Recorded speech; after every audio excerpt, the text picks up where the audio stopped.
साहिवाल से खबर शामिल करते हैं। सिटी टीवी पाकिस्तान के नुमाइंदा खसूसी अरशद सरदार चौधरी की रिपोर्ट के मुताबिक अराजी रिकॉर्ड सेंटर स्टाफ की इस्तेदाद में इजाफे के लिए साहिवाल में तरबियती workshop Punjab land records authority के ज़ेर एहतमाम में राजी रिकॉर्ड सेंटर स्टाफ की इस्तेदाद में इजाफे के लिए साहिवाल में तरबियती राजी रिकॉर्ड सेंटर के अमले को तरबियत फ्राहम की गई। इस ज़मन में पंजाब लैंड रिकॉर्ड्स अथॉरिटी की जानिब से director operation miss Anjum Zahra,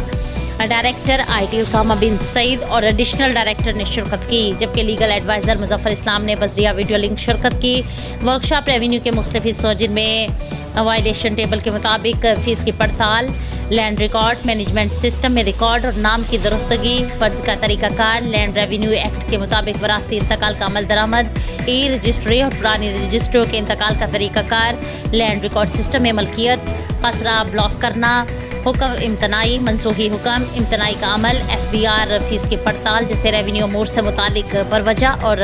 तजदीदी मराहिल में तरबियत फ्राहम की गई। वफा सवालात में शुरा की जानिब से सर्विस डिलीवरी में फ्राहमी के दौरान पेश आने वाली रुकावटों हल के लिए तजवीज़ पेश की गई। Director operations miss Anjum Zahra का कहना है कि पंजाब के तमाम शहरों में कंप्यूटराइज लैंड एडमिनिस्ट्रेशन की मियारी और मुनज़्ज़म निज़ाम के तहत एराजी रिकॉर्ड सेंटर पर खिदमात की आसान और शफाफ फराहमी यकीनी होगी।